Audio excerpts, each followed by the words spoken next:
You cannot be a random crackhead trying to get into an organization. In your third year, you landed a management consulting internship at KPMG. If they just see a list of like 50 resumes, if they don't know you, it's going to be really hard for them to select who the next intern is going to be. If you're able to pluck the marble out of the bag, then I was like, so how did I do on the case interview? And he was like, you messed up every math part that you could have messed up on. And then I was like, so how the fuck did I get the job?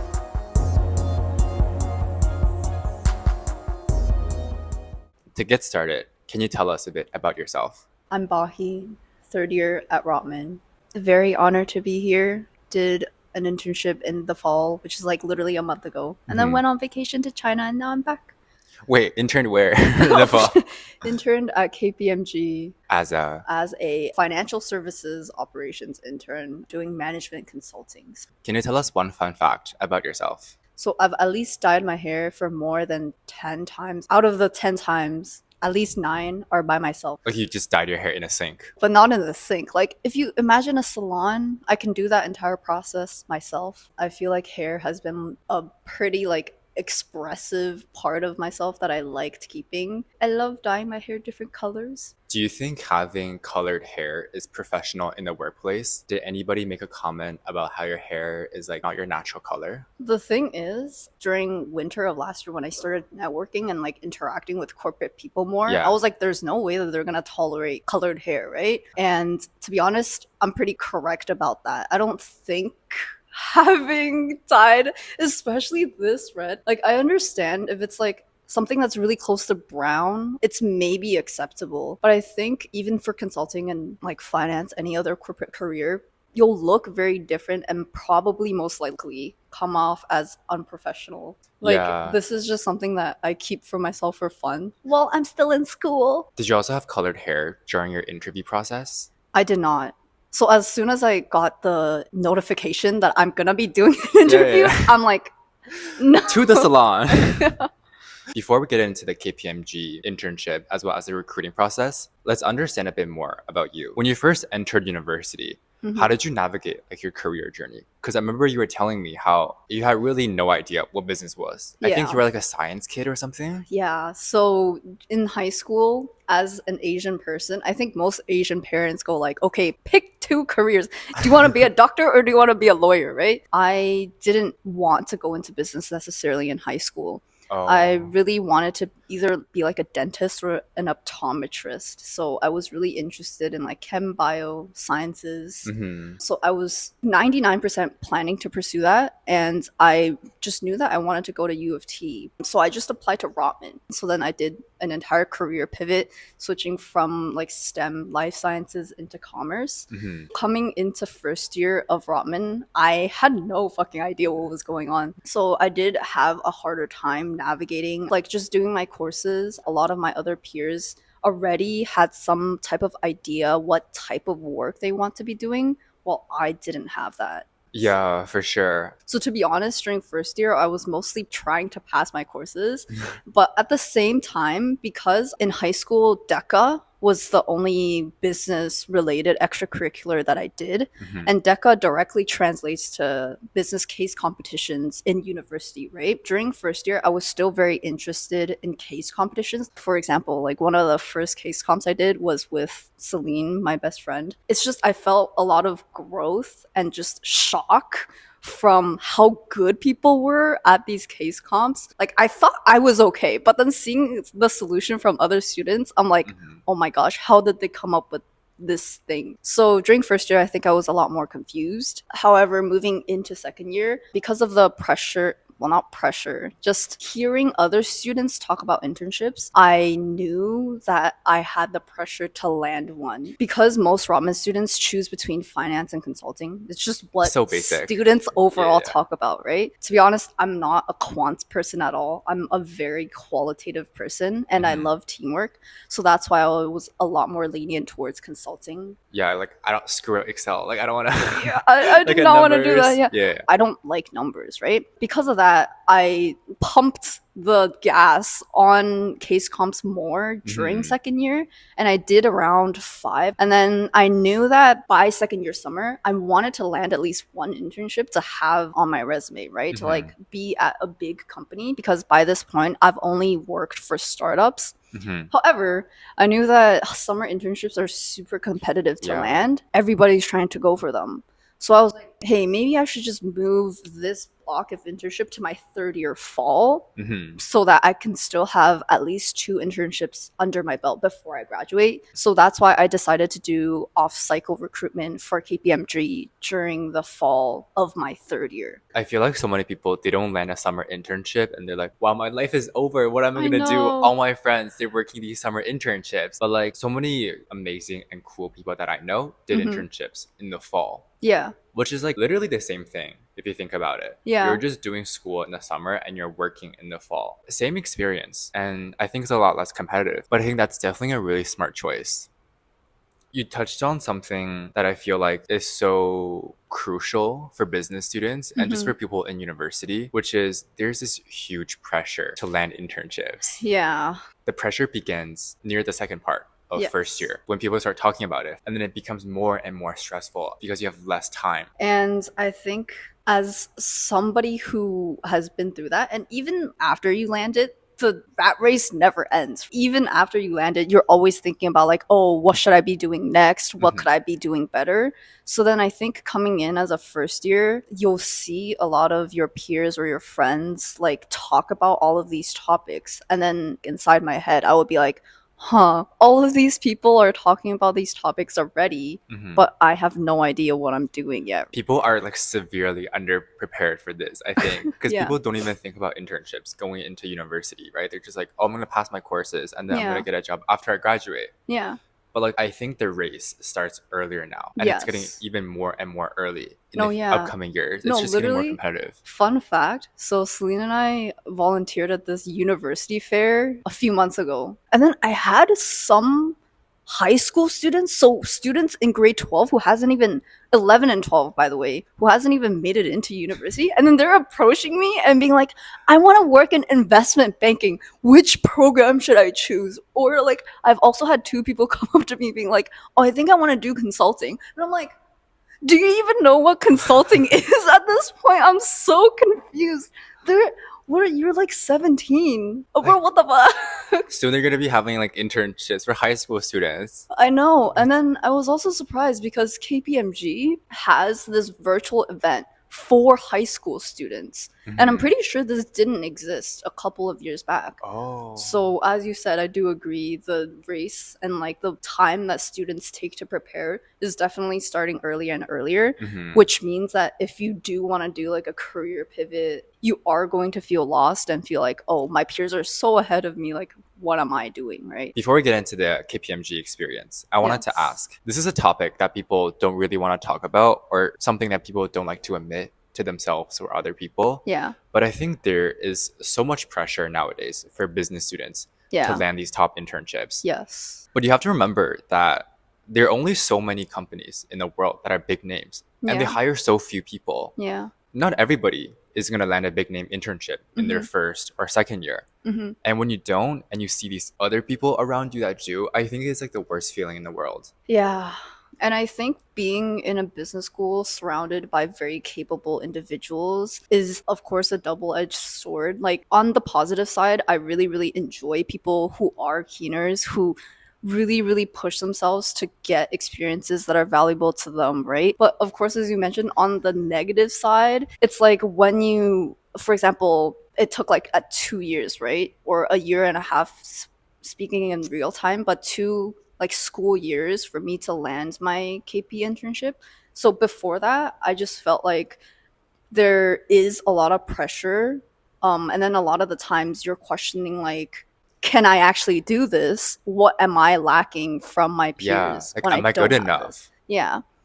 And I just also feel like it's a very rough environment to be in sometimes, especially when you're constantly thinking about it. You're basically putting your self-worth on the fact, sorry, that's a really negative way to put it, but it just feels It's like true. it just feels like it's your whole identity at some point, because networking, applying for jobs, and prepping for the interviews, and just that entire process takes up so much of your life that you don't really know where else to put your value if you're not doing anything else, right? Yeah. Yeah, and I would say the same thing for any other career. It's not just business people, right? I just want to make it known to people who haven't landed that internship yet that I think most people around you, even the people who have landed the internship, will still feel the same way that you feel. The rat race kind of never stops, right? After Yeah. you land something, you want to land something better. Or get a return offer and you have to Yeah. keep networking. Yeah, and then before I landed KP, I was like, I would be so happy if I just landed this Hmm. one thing. But then after I even landed it, and then now the internship is finished, like, I always want something more, right? Hmm. So, especially when you feel that type of pressure and you don't reach out and talk to anybody, it's definitely really rough. Because I Yeah. think it's like a snowball effect. Yes. It's so hard going from 0 to 1. But once you have Yes. 1, it's much easier. Yeah. But every single person in my life that I know, Mm-hmm. if they're hardworking, if they have a goal that they want to achieve, and Yeah. if they're doing everything they can, eventually they will get their internship. Yeah. It's just a matter of time. Like, do you agree? I 110% agree. And I feel like getting a job or getting into any group or organization, you can think of it as like trying to get into a friend group. For example, you start off university, and then let's say on your first day of uni, of course, you have no friends, right? But let's say No friends. on your first day, you see this group of people and you're like, oh my gosh, they're so cool. I want to be their friend. Like, Mhm. I think you can think of applying to a job or organization the same thing as that, right? If you set a goal to go somewhere, you'll automatically make the steps or processes of doing it, right? Mhm. If you, like, for example, if you want to befriend this super cool 5 people friend group, Mhm. you'll go up and talk to them. And let's say at first they're so mean and they reject Mhm. you many, many times. Like, you're not cool enough to join Yeah. us. Yeah, But yeah. it's like, let's say these people have separate classes later on, and then you get to know each of those individuals in like different classes. You'll eventually get to know the group and you'll Mhm. eventually get to be their friend, right? Mhm. And I like to think of, let's say, going for a department or a group in an organization this way. Mhm. So, for example, you want to go for KPMG, random fucking example, and then you want to work for, let's say, the finance department, but there's so many different subgroups within even people who do finance, right? So, the entire point of networking and like aiming to apply for a certain position is so that you can get to know the people who are working in that group currently, and then slowly as you work towards your goal, and slowly as the group of people knows you, they'll trust you more and you'll have a higher chance of getting recruited into that position, Mhm. which is a little bit off track from what we were saying.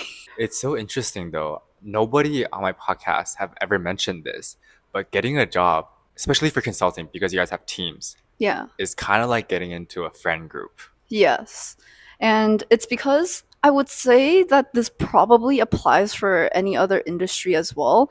It's just when, okay, this is everything is based off of the fact that you already can do work and Mhm. you are already capable, right? Oh, Like your yeah. GPA, I'm not Well, your we'll talk about the GPA. requirements later, but Yeah. you need to be capable. Yeah. Yes, you already probably need to be really capable, and you do need to have really good grades. Like, you cannot be a random crackhead Hmm. trying to get into an organization, right? Hmm. But if you think that you already have really good grades and you are really capable, but you're just looking for the big hop, like as you Hmm. said, going from 0 A to little, 1, yeah. getting to know the people that you're very interested in working with is very important. Let's say you want to work for group A, and then there's 10 people within group A. At this point, none of them know you.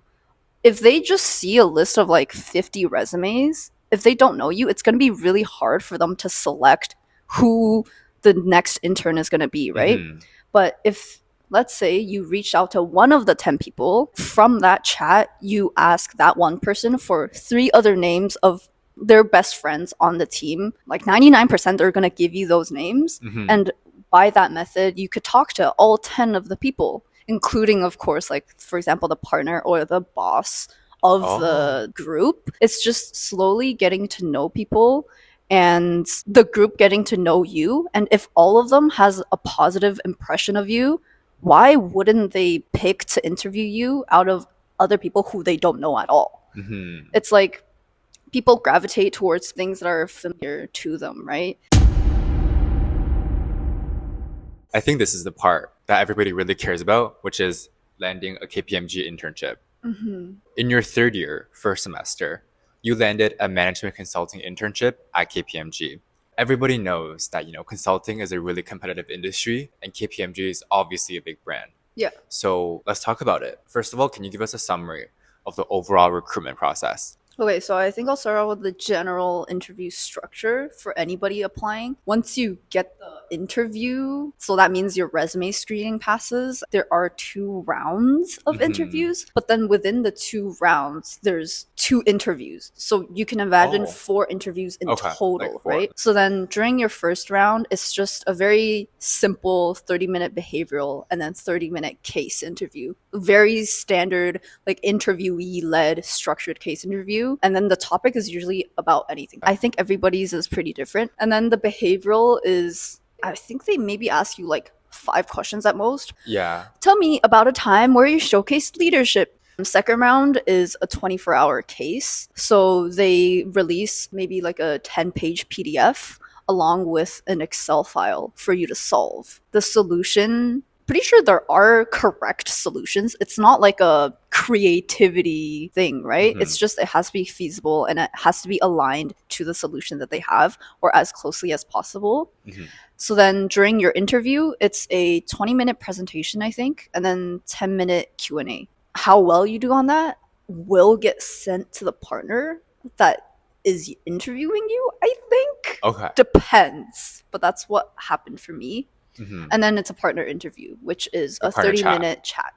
My partner was so nice. Like, I'm pretty sure it's because it was for the fall, because I know for many, many different consulting firms, during the summer or when things are competitive, I'm pretty sure some of the partners will intentionally be mean to you. Yeah, I've heard Yeah. stories. After applicants go through the very mean interviews and then they actually get the job and then they talk to the partner again in real life, they're like the sweetest person ever. Yeah. That's the structured kind of pathway for every interview candidate. What was your timeline like for the fall? So, I'm pretty sure for fall, applications open April. Everything has to get submitted by the end of April or the beginning of May, like May 1st. And the entire process is from the second week to the third week of May. Because I remember doing my case and behavioral during the second week, and then the week after was the 24-hour case and the partner. So I think the entire process takes like 2 weeks. Oh, that's so fast. I feel like for every organization, if you actually pass, they will respond really fast to you. But then if you don't, they'll either ghost you or send you like a rejection email like a month later. But I think that's just my experience. How did you like first learn about KPMG and that you want to work there? So I learned about KPMG at a school campus networking event during the fall of my second year. So it was actually like exactly 1 year ago or Oh. close to 1 year ago. KPMG every year sends to a bunch of different like Ontario schools a group of people as like Q&A and panel people to network with the students, and Yeah. also, as I said, to get to know future possible candidates that they like. At that event, there was a senior manager. He was super nice, and then he also just started working at KP. And it was because of that event, and honestly, the vibes at that event, I thought everybody at the company was super down to earth and super nice. And I was like, I wish I can work for KPMG one day. But it's very interesting looking back and seeing like, oh, exactly 1 year ago, I wanted to be here. And now I'm here. And It's a full circle moment. Do you feel like attending networking events and like campus recruitment events are helpful for helping you land an internship? I think they 100% are, with the caveat if the event is super duper crowded and you only see like 3 reps and then they're surrounded by 15 students, then get out of there because it's not going to be useful. They're not gonna remember any names.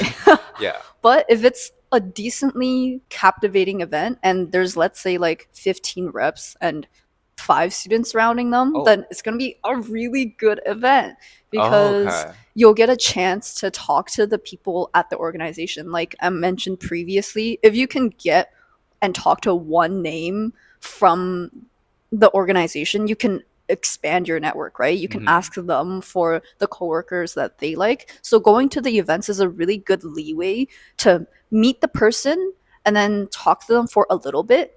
Because at the beginning of first year, I was also doubting if these events worked. Because I was like, oh, they're seeing so many student faces, like, no way they'll remember me. Yeah. But I was very surprised because I actually went to a ZS event and I talked to a partner for like a very brief moment, less than 10 minutes. Hmm. And he actually remembered me and my face. I was really surprised by that because I thought when reps or even partners talk to a lot of people, they won't remember anything. Hmm. But I think they do. And then Hmm. they're a lot more likely to then like schedule a 30-minute coffee chat one on one with you to get to know you better. Yeah, I think they get your foot in the door. It's so much better than just cold outreaching to someone on LinkedIn who has like literally never seen your face or know who you Yes. are. Yeah. So you met that one senior partner at KPMG. Oh, manager, senior manager. I was like, wow, senior partner. So you Manager. so you met that senior manager at the KPMG event. Yeah. How do you think that helped everything that followed?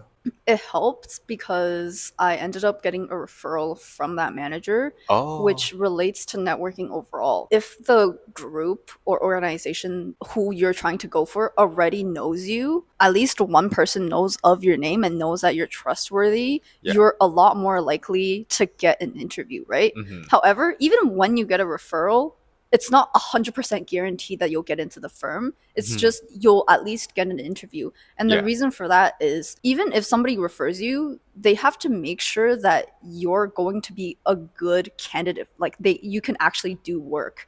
They can't just hire somebody who this boss said was really good and then they come into the organization and they do jack shit, right? Yeah, the reputation is at stake, right? Yeah. Yeah. So for somebody to refer you, you have to be really capable yourself. Hmm. And then you still have to go through the interview rounds for other people in the organization to make sure that you're able to do the job when they give you the offer for the position. Hmm. So it is very important because it does give you a huge leg up, but you also have to be capable on your own on top of that.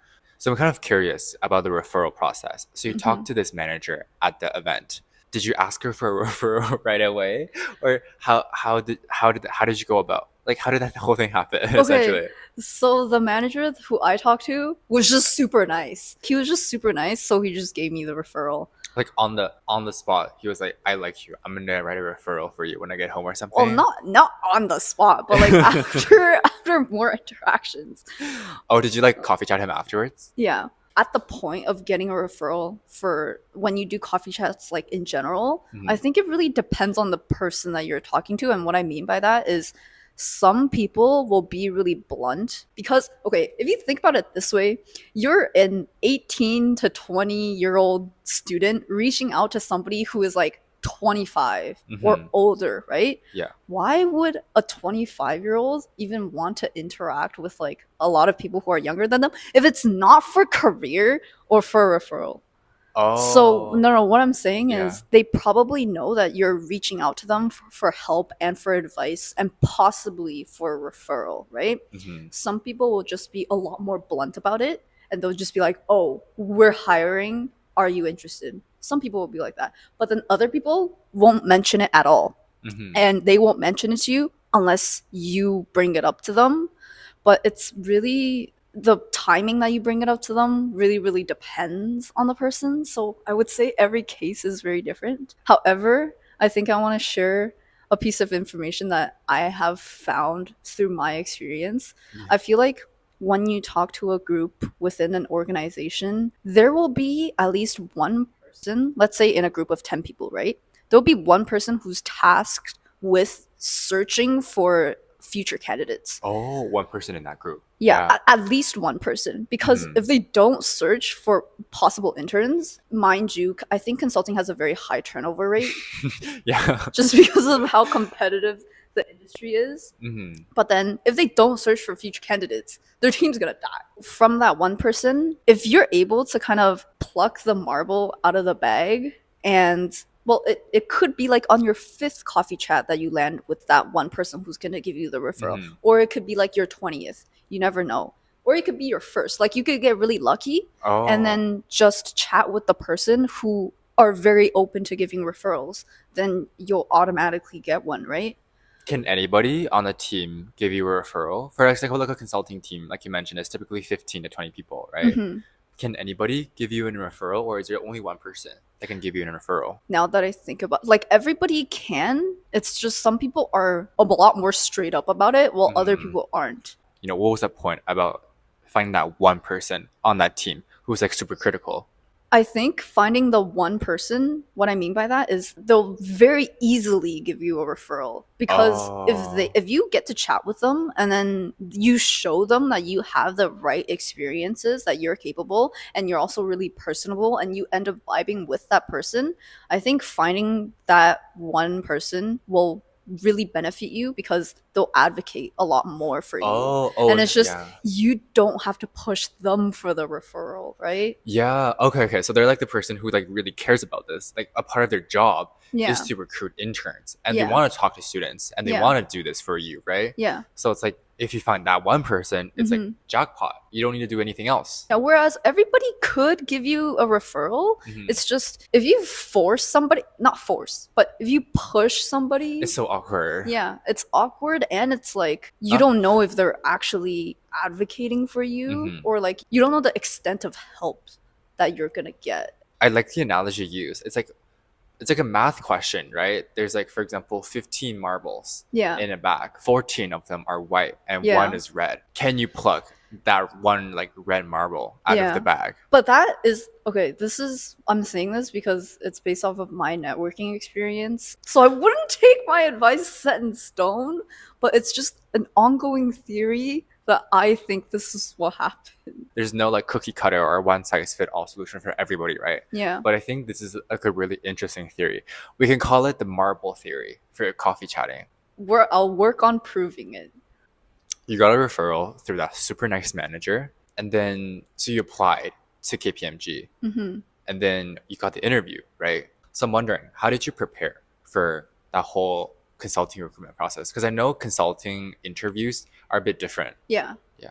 So consulting interviews are different because of the case interview and you know Mhm. how to case, right? And when I say that to somebody who doesn't know how to case, they have no idea what I'm talking about. Mhm. So during my second year, there was this BCG consultant. His name is Sasha, and he works with the ramen commerce student like life group. And then he did a bunch of case workshops. So Mhm. what that means is he basically broke down case interviews into like 6 sessions. And Mhm. then I basically attended all of them. And he was a really good teacher. And from that, I learned how to case, how to Mhm. framework, how to do analysis, and then how to like come up with a recommendation and present all of that, right? Mhm. So after I learned that, mind you, you still need a lot of practice. Yeah. And I would say that for KP, I finished one case book. So that's like at least 10 cases. Mm. So like 10, I think, is not a very large number. And But it's interesting because I think a lot of people do like a lot of cases. Like yeah. for example, like the Darden case books. Yeah, I The just finished the Darden one because I really yeah. liked it.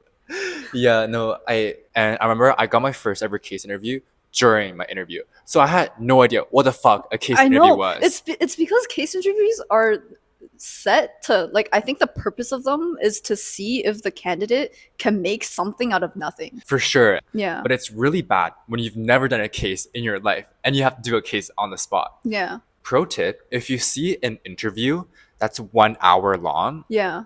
and they're saying, oh, like we're gonna ask you some behaviorals. They're not gonna ask you behaviorals for a There, full hour. it's gonna be a case. 30-minute behavioral and 30-minute case. I can pretty much guarantee that. Oh Like my that like gosh. happened to myself and so many other people. If you get a job interview and it says it's a 1 hour long interview, you need to know how to do a case. Yeah. Which is why for consulting, like you really need to do a lot of case prep Yes. beforehand. Yeah. So how many case prep did you do for your KPMG internship?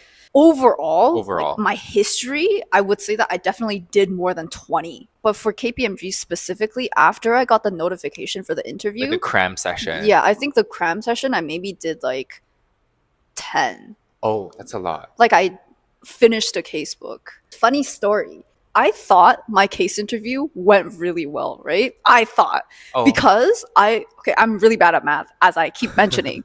But then on the case interview, I only got corrected one time for the math.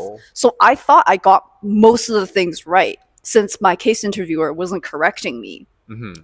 But then after I got in the firm and then I coffee chatted my case interviewer, he's a very chill and fun, like he's really friendly, right? So this is nothing against him. I just thought this was really funny. But then I was like, so how did I do on the case interview? Mhm. And he was like, you messed up every math part that you could have messed up on. But you still got the job. And then I was like, so how the fuck did I get the job? Yeah. I was like, what? And then he was like, okay, he's an engineer. He was in engineering, but then he pivoted to consulting. So he is a very quants person. Like at KPMG, he does a lot of the Excel modeling. Really quants guy, casing somebody like me, right? Mm-hmm. So naturally, I think I didn't meet up to his expectation of a quants person. But because he said that, he saw that I was very able to pivot my answers when he corrected me or when he prompted me in a certain way.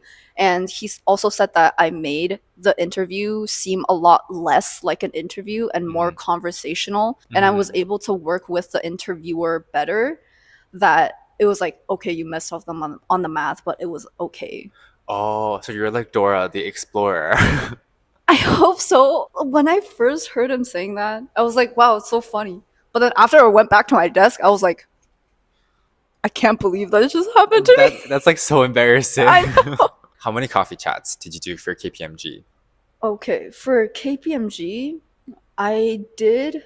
Give me a number. Give me a number. Number? I think I have two things that aren't related. So I coffee chatted the senior manager. Yeah. The thing is, I chatted with a lot of people that are unrelated to my team. So I don't know if that counts. So I chatted with maybe 10 people that aren't related to financial services operations. They were on public sector and supply chain, so it's unrelated. How many relevant coffee chats did you do? You got into KPMG with only one coffee chat. How many coffee chats should most people like do? in general, I would say that I wouldn't just do one coffee chat. Like obviously that's not right. I did those coffee chats when I actually had no idea what I was doing, because consulting is also very specific. You can consult for supply chain companies or you can do financial services. Like it's very specific, and at the time I didn't even know that at all. So that's why my coffee chats were completely unrelated. I just thought that, oh, if you work in the same company, you must all work under the same team. Like, no, but turns out those people don't even know who your manager is, or like aren't even hiring. Yeah, I know. I think in general, I now would, let's say I want to work at XYZ firm. And then I know because of LinkedIn that they have this one department or this one group.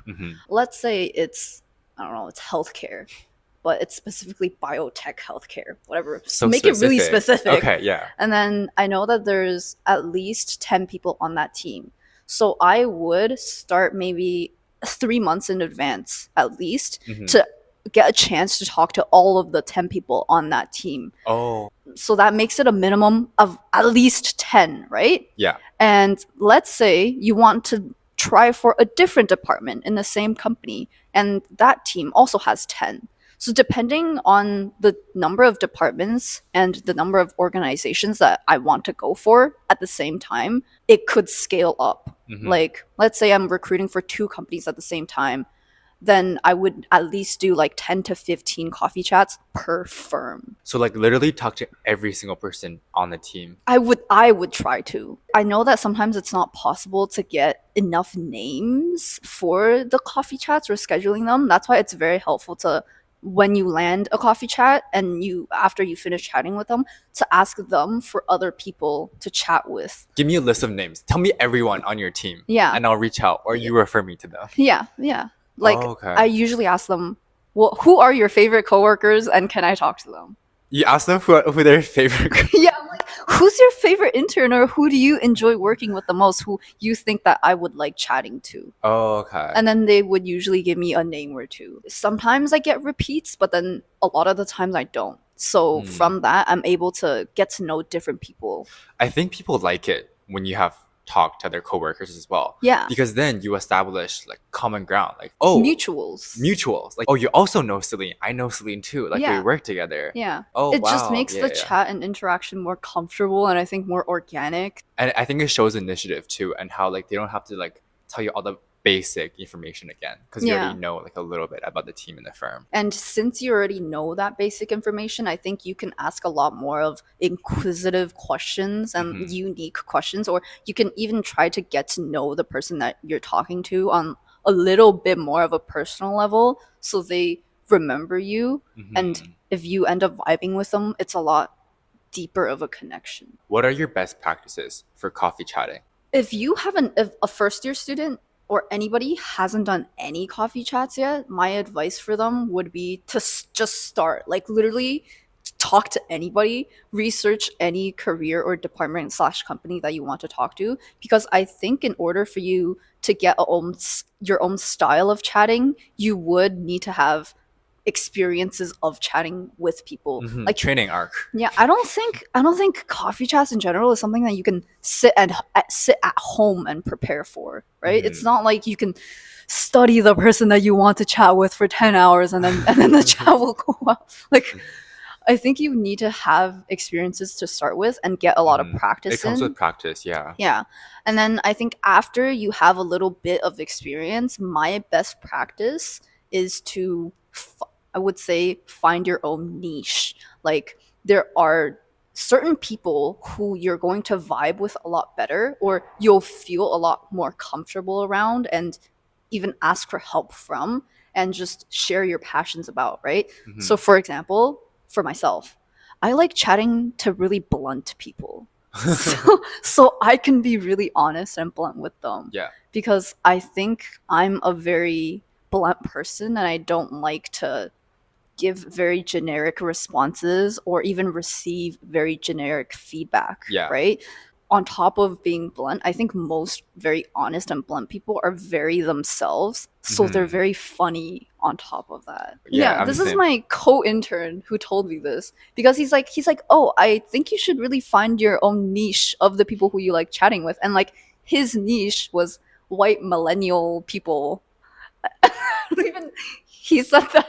What? But he's like, oh, you should find your own niche. And then that's when I realized I was like, oh, I think my niche is very blunt people. Oh, how do you identify that? Identify them on LinkedIn if you just have like a profile picture. You cannot. You can't. At least for me right now, I can't. If I do come up with a conclusion when I can, I will let you know. No, but online, and through emails and stuff like that, I usually cannot ever identify the type of person that they are. Like some people, I feel like I'll be really intimidated by their photo, and then I'll end up really vibing with them. Yeah. Or I'll think that somebody looks really nice on their profile photo, and then I just don't vibe with them. So it literally goes one or the other way. I feel like people who have a profile picture on LinkedIn, you should reach out to them. If the person you're trying to coffee chat, if they don't even have a profile picture on LinkedIn, that's like a red flag. I feel like they're not going to respond to your messages. Yeah. But most people do have a profile picture.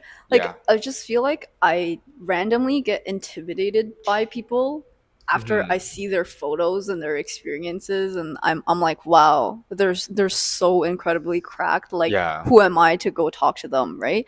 But after every chat, you never know, right? Some people could be intimidated by you. Like a first year could be intimidated by you and I just because they're like, oh, they're in third year.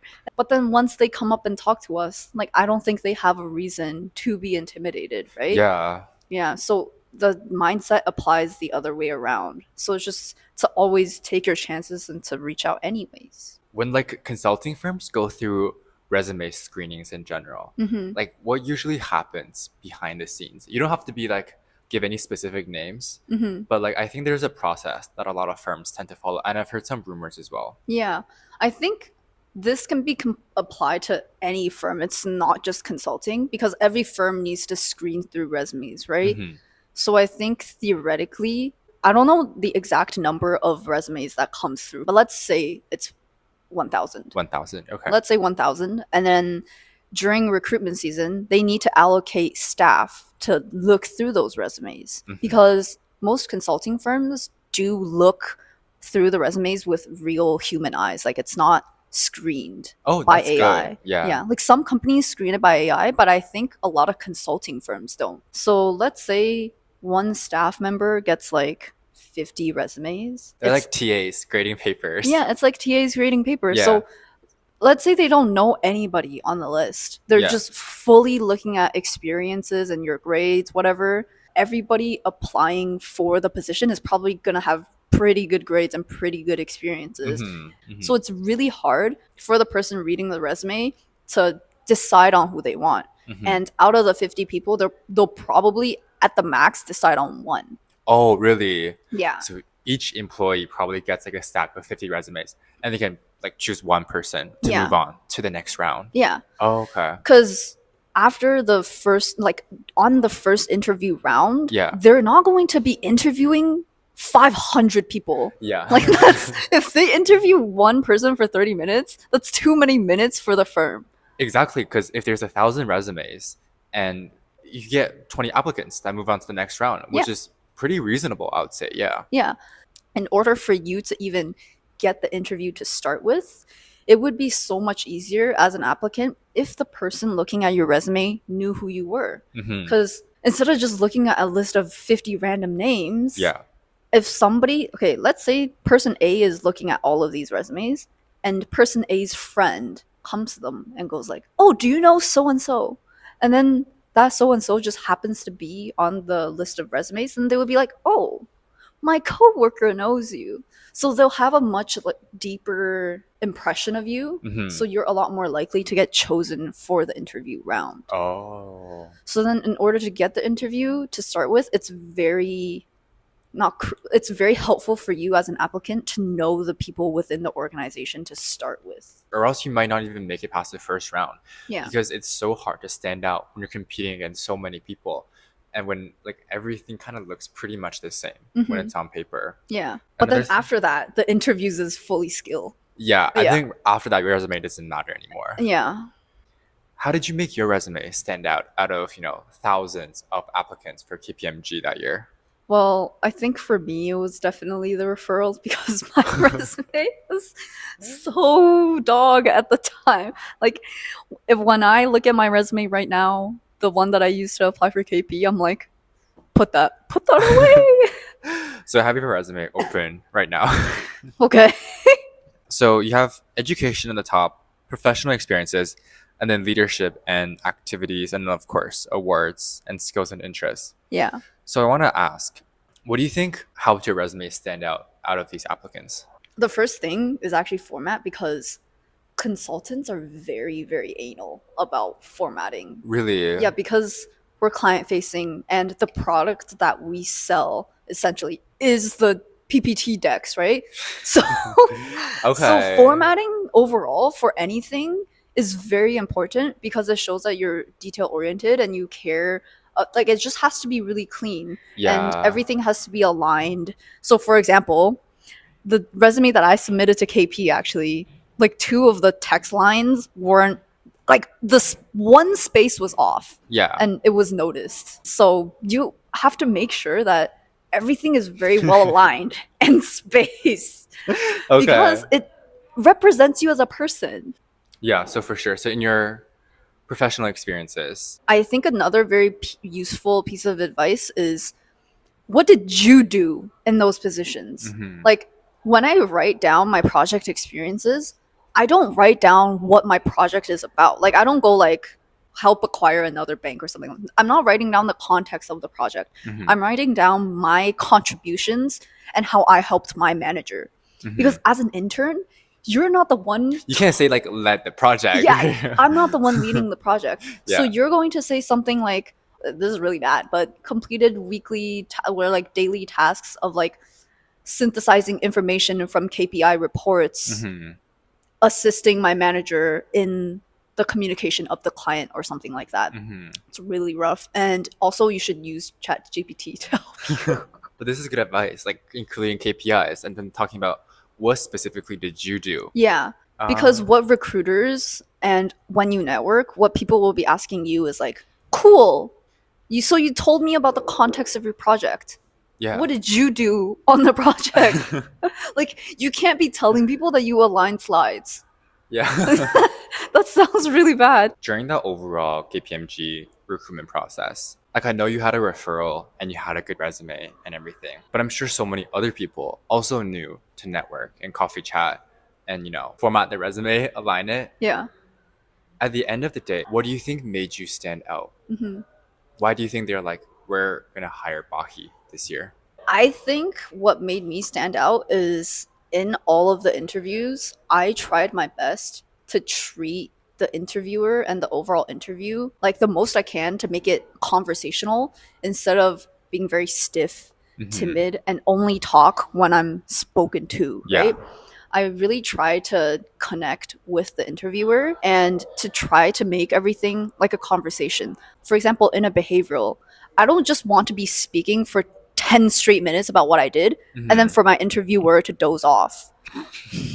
You can ramble on for 15 minutes about one experience and what you did, but then your interviewer is literally going to sleep and not remember you. Hmm. Or hate you. Yeah, or like I don't think they'll care a lot more about the impression that you make, right? Hmm. So what I tried to do was I tried to talk about all of my experiences, but then leave room for follow-ups. Hmm. So I did have very important aspects and goals that I reached with all of my experiences in my behavioral interview, for example, but then I left out specific points where I knew that the interviewer could ask me about. And that ended up working. Like when I left out some information, my interviewer did end up asking me about it. Hmm.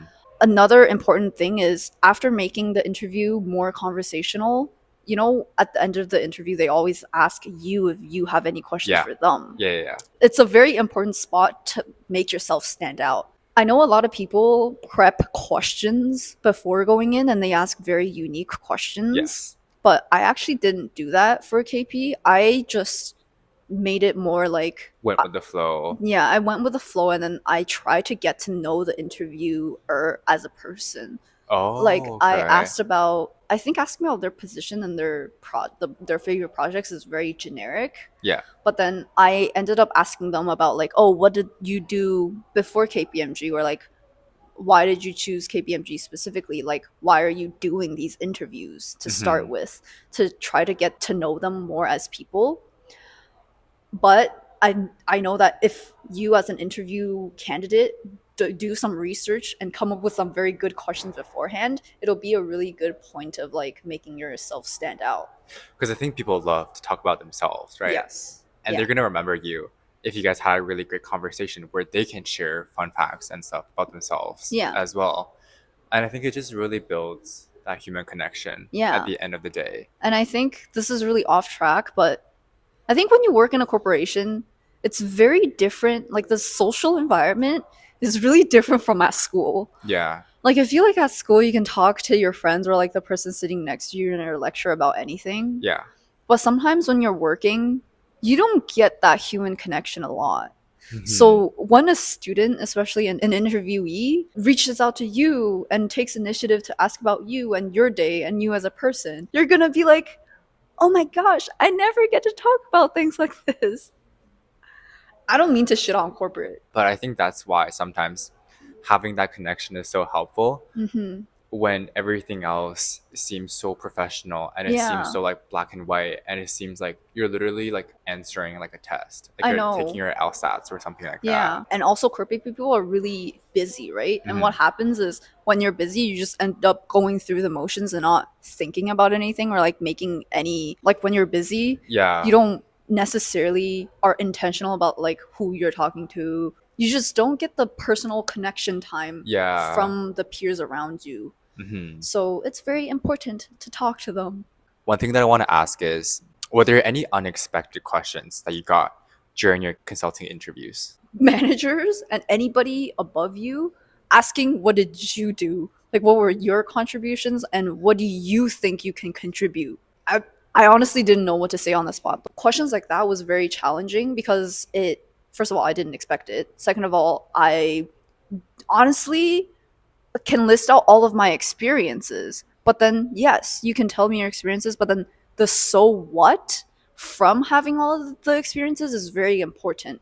Yes, you have worked at all of these startups, but what do you think you can be of value to us, right? Hmm. And in order to answer that question well, I think you need to understand the organization and the team that you want to go for very well. Hmm. Because how are you supposed to give them like a non bullshit answer when you like let's say you didn't take the time to coffee chat them at all and you have no idea what their team does, then Yeah. how are you supposed to answer like what can you do for us? You know, I've heard this one question that people like to ask, which is like, what are you going to do in the first week of onboarding? Like, what do you plan to do? Do you have a plan for Yeah, the first 10 days of your yeah. internship?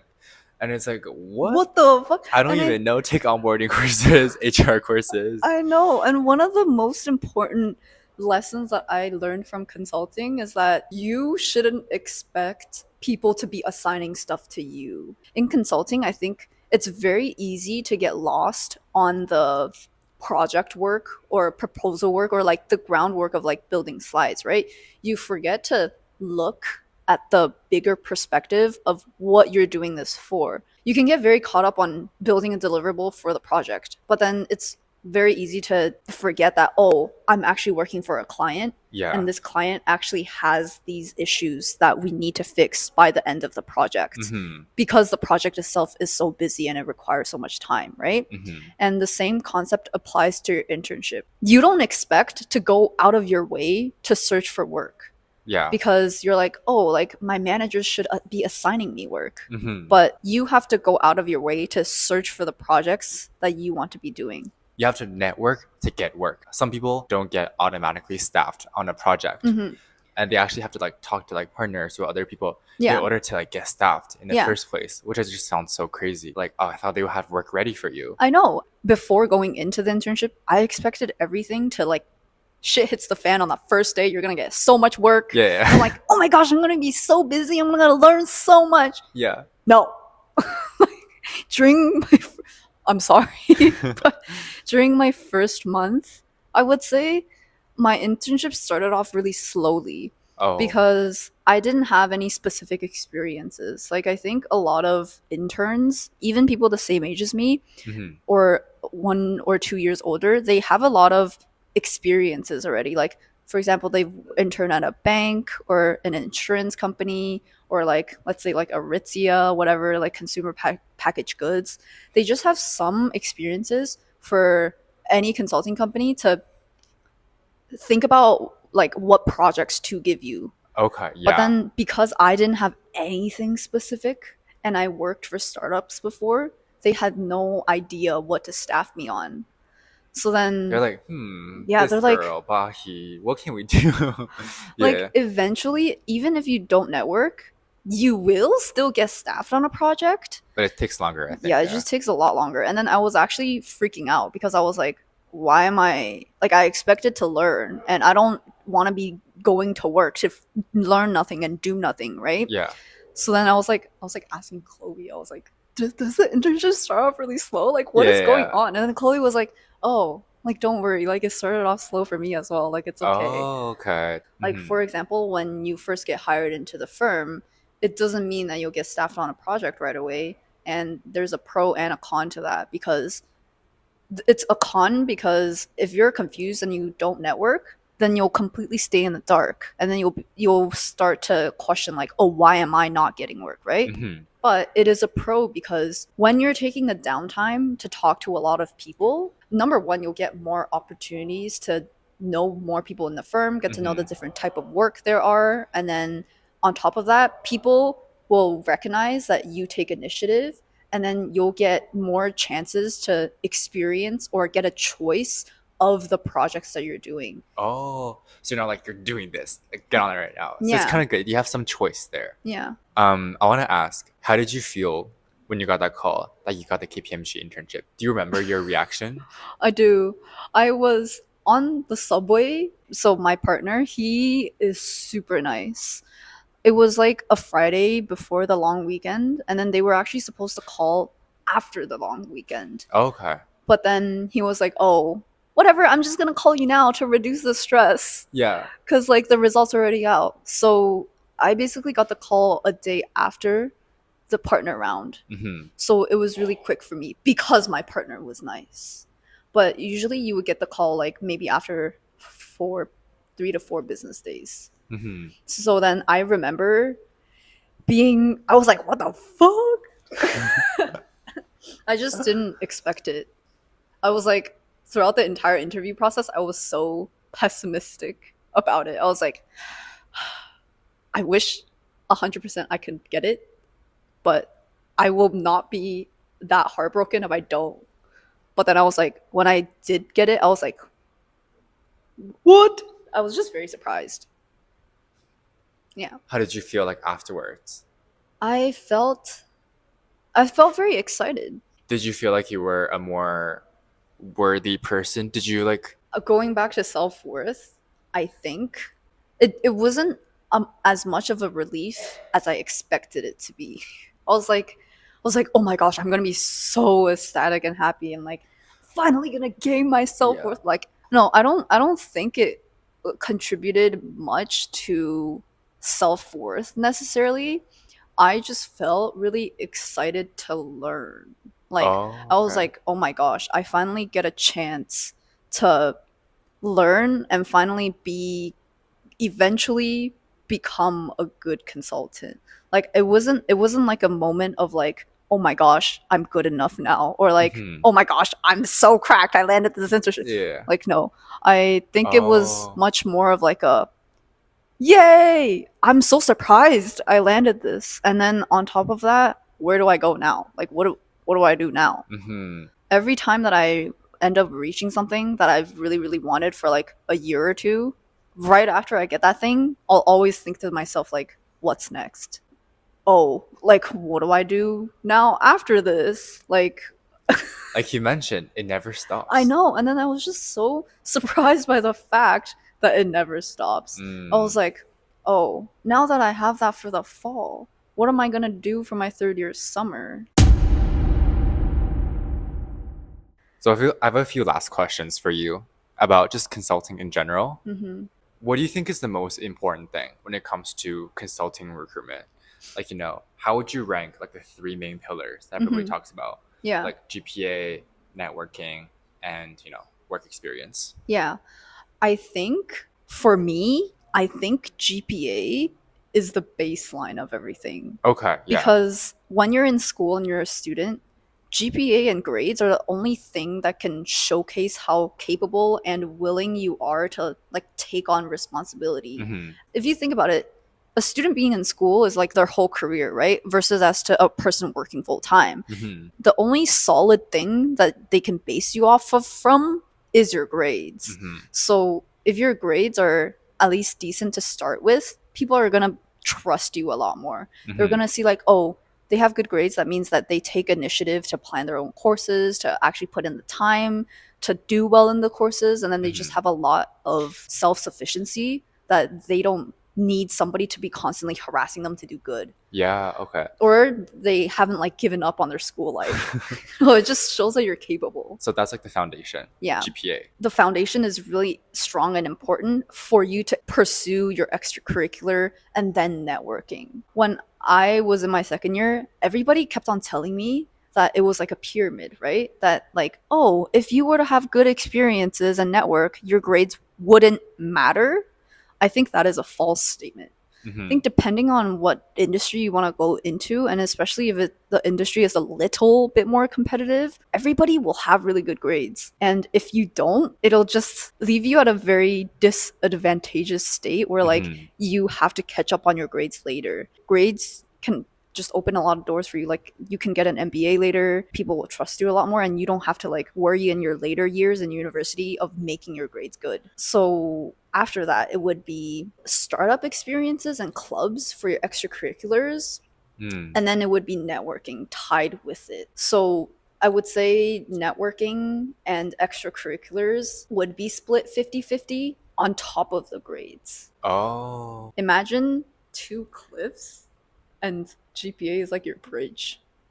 And on top of that, it's like networking and extracurricular Oh, experiences. I understand now. So like without GPA, you wouldn't even get to a point where you need extracurriculars or like networking because nobody's gonna take you seriously, or you're not even gonna have a shot if your GPA is not on par with the standards. Yeah, but I also don't want people with very low GPAs to feel discouraged because extracurricular and networking is another way for you to kind of prove yourself, Hmm. right? That you have initiative and you are capable of doing things. It's just sometimes it's very hard to network if your grades are low.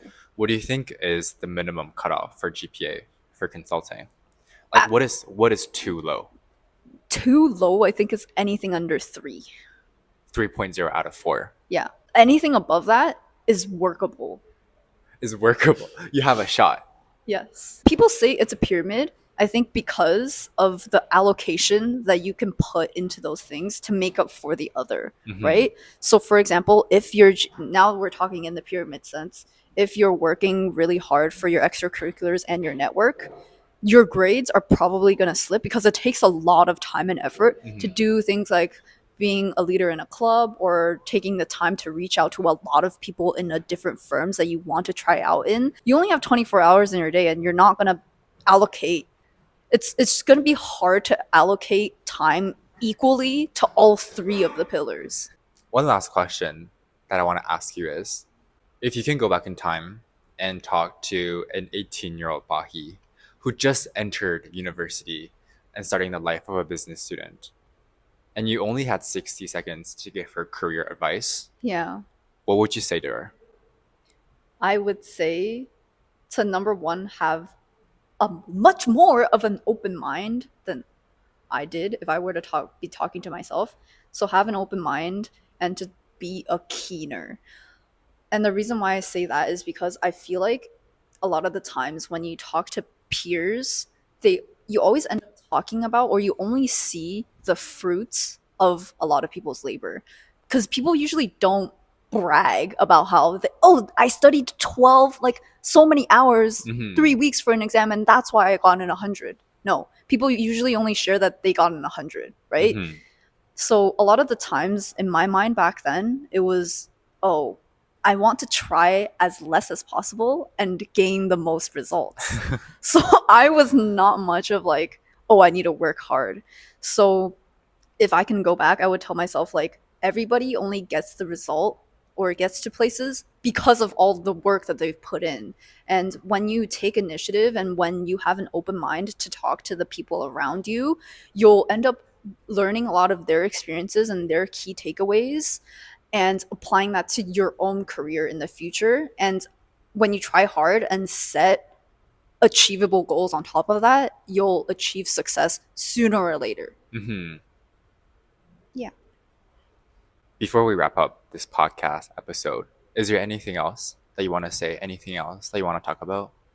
Yeah, I think for a first and second year coming into an environment that they don't know much of, I think it's a very big adaptation period. And I also just want to let the audience know to stop being so hard on themselves and to reach out to and to talk to peers when they feel the pressure and to ask for help. Like I think one of the main reasons that I felt like I was ashamed of, for example, asking for a referral or asking for help when I had no idea what networking was because I felt ashamed of asking for help. Hmm. It's like I always felt like I needed to know what I like because all my other peers have it together and I felt like I didn't have it together, that I was ashamed to ask for people about advice on what to do. I would say that if you're feeling like that, please put your ego down and to ask for people and to ask for advice about what to do. And that if you're feeling lost, to just sit in it, accept the fact that you're lost, and not be so hard on the fact that you don't know what's going on or you need advice from other people to start with. And first and second year of university is, I would say, the biggest adaptation period in my life. And Mm-hmm. it took me a while to accept the transition and to accept that, oh, like, I don't have goals set yet and I need time to figure things out. Mm-hmm. So that's another big piece of advice I would give to an incoming university student. Mm-hmm. And it's really hard juggling courses on top of that.